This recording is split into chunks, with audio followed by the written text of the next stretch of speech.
Let's talk about our favorite modes of technology, our favorite toys, tools, tricks, and then what we hope for and wish for in the future for technology. When I think about my favorite parts of technology, I think that maybe even my favorite thing is having a camera in my phone so I can take pretty high quality pictures with a camera that's sitting in my pocket. I mean, the old photographer's saying is that you take the best pictures with the phone that's with you. It doesn't matter if you have a fancy DSLR in the trunk of the car or back home, if you have your cell phone with you. True. That's my favorite thing. I also really like WhatsApp. Somebody brought up that earlier. That I can chat with my family. It's sort of like a private social network among just my family. And one of my geekiest favorite things is this app called Flight Radar 24, which you can pull up a map, that one. and you can see that plane flying over there. You can look it up and see where it's coming from and going to. That's sort of my vicarious wanderlust, like, oh, those people are coming from Hawaii. It's a miracle. Yeah, It really is amazing. And it takes a whole society of people to train engineers, to design planes, to build things. I mean, that is something that you have to have millions of people involved in to have the structures to do that. Your picture here looks good. Oh, nice. Yeah. Yes. Yeah, I think I'm going to edit that in. Yeah. That's funny. Yours, pretty Less good so. too. Yeah. But isn't that amazing Pretty that you pale. It can whites out pretty use a little easily. device and press a button and have a image in your hands? I mean, And this is going to lead to one of my favorite things, and then I want to oh back yes, around I know what to you're you going to 'cause say. I know But go ahead. is Google Photos is amazing. So that picture I just took is now uploaded to Google Photos automatically. So if I deleted it off of this iPad or it's also accessible on my phone, which is over there. And it's going to do facial recognition. It's going to have easy time with you because I only have one picture of you that I know of. I have a number of pictures of him. See these albums here. So here's my little precious granddaughters here, and the hundreds and hundreds of pictures scrolling all the way down to the earliest ones that I have of them, and videos. My daughter, she's right here, so I have a picture of her it would find the little postage stamp pictures in her school photos from 3rd grade and recognize her face. Wow. And she's now going to be 35. That is fascinating to me. And I would expand that and say just sort of cloud technology in general, I think, is pretty amazing. Yeah. So Google Photos is a great example of that. But Google Docs and I love some Google of the Docs. calendar apps, Yeah. a lot Love of things. That's Okay, awesome. next. Honestly, I've been racking my brains on how I get my head around this, but for me, the internet and computer technology connected to it has just been a massive portal to learning and personal growth and development. So it's really hard for me to single out a particular tool when I think about just because my family got connected to the internet when I think I was like a freshman or sophomore in high school, and that just opened up a new world to me, and the opportunity to learn new skills that had never been accessible to people before, to individuals before, without some type of specialized education or access point, has always been of inestimable value to me. Because of that, I've been able to learn skills that I couldn't conceive of when I was in high school. So I like blogging and building WordPress sites and just the whole process of figuring out, what do I want to do the site on? What do I want the aesthetic of the site to look like? How do I promote that to people using social media? And what are the tools that interact with those things? And for me, it becomes this incredible set of skills and software and hardware puzzle pieces to fit together. And I grew up playing with Legos, and so for me, it's like this digital set of Legos to play with and deconstruct and put together. And I just find endless fun and joy in that. So I know people like to bag on social media, but I love it for that reason. Like, there are so many different ways you can configure it and use it for so many different helpful pieces, from staying in touch with family and friends to sharing thoughts and ideas, and exposing yourself to different viewpoints, and then letting that inform your own work.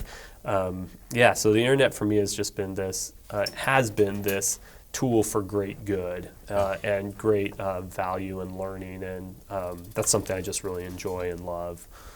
I would add, so that your commentary reminds me that I really like the idea of online video just in general. So like you said, you can learn whatever you want to on YouTube if you do some clever searches, or you can do a curated site like lynda.com where they have all kinds of amazing, well-crafted courses to learn all kinds of things. Yeah. But even just on the entertainment side, I'm glad that Netflix exists. Yes. Oh yeah, I was going to mention Netflix in our group. Yeah, just because it's like you can now choose high quality stuff or stuff that you like to watch, and you don't have to sit through commercials, and you don't have to wait for it to be on at 8 o'clock. And it's not an unqualified good, of course, but I think it goes back to my idea of being intentional. You need to be intentional about what media you expose yourself to. And if you do the hard work up front to think of, okay, which Lynda courses am I going to spend time to subscribe to? Which shows am I going to research and find out which ones I'd like? Which YouTube channels have value to me?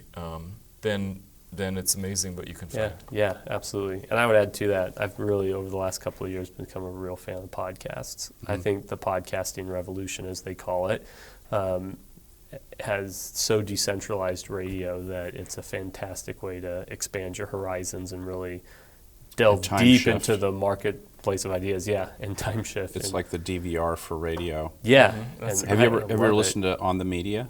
No. I do all the time. Oh, it's my favorite. On the NPR's On the Media. WNYC is really great. I highly recommend it. Okay. A little bit preachy sometimes, but they're speaking your language, so I know. Yes, they're very progressive. There's always Fox News for you, Matthew. I'm sure Fox has their own podcasts. I'm sure they do. Next is digital editing, nonlinear editing. That we've actually always had nonlinear editing back in film era too. People just don't call it that. But the ability to take a piece of film, open it up, add one in between it, trim it, add it back. Those tools now in Premiere, Final Cut, Avid are, if you'd come from the photochemical analog process and now you're using that, I'm just amazed at the sophistication of the technology that allows me to do that. And you can do it literally 100 times faster than you would have had to on a film, like a physical, right? I don't know how many times. I haven't done the math. If I just knew somebody that knew a lot about math, I could probably figure it out. But no, I've never figured that out. But I know that if you cut out 2 frames of film and then you put it in a little box, we actually used to use cigar boxes. That's kind of the tradition. And if I want to put that back because I decided that I wanted to retrieve it, I have to find those 2 frames and I have to physically tape it back in. I'm not working off the original film, that's in a vault, but I'm working off a copy of it, the offline version. That laborious process, which actually in some ways after this week's discussion is refreshing to me, because we were talking about that the other day, about the labor of typing a letter or writing a letter, and of cutting film physically, cutting audio tape, Alan was talking about. That's definitely been lost, and I think that my students don't have that appreciation. I don't expect them to, because they have nonlinear editing digital tools and they've always known them, so they've never known anything different. But now you can do that with a couple keystrokes in just a matter. And I'm a keystroke fanatic, a freak, and I have now all these buttons that all do different things. It's pretty amazing. That's awesome. Anyway, I have one more digital thing technology, and as opposed to the analog photochemical process, is pretty amazing. My other favorite thing about the internet is that I can own a domain name and put whatever I want to there. I've had my own website for a long time, and it's woefully out of date, but I can own this place. I can put pictures in whatever format I want to, and I can do the hard work to make it that way. And I think that's just a cool thing that anybody in the world can do that. I say anybody in the world, of course you have to have a certain level of privilege and wealth, But that bar is pretty low. You don't have to And have it keeps a lot coming of down. Yeah, It's been it's coming becoming down. easier and easier. So I really like that exists. Your turn. Couple more. Oh, a couple more. Okay. Let's see. I'm going to try and move it out of the computer world. No, I can't move it out of the computer world until I mention video games. They're awesome. Come on. I mean, they're so much I know fun. I love Pong. Seriously, that is like that's, don't laugh. I have not spent 5 minutes playing video games, ever. That's awesome. And my son used to be really into them, and I kind of lament that we didn't bond over that. We bonded about a lot of other things. Yeah. That was not one of them. Yeah. Well, let me explain why I love video games. I don't consider myself a gamer. I don't. I hardly play them anymore. I actually didn't start playing video games with any degree of significant time commitment until I was here at Biola as a student. So my career as a video game person has been fairly short. But as someone who, as a kid, I loved reading books about history, and I had a big backyard, and so my play was reenacting history. And so in my kid imagination, I would always put myself in these historical environments and try to think, what would it be like? How would I interact with those environments? What would I do?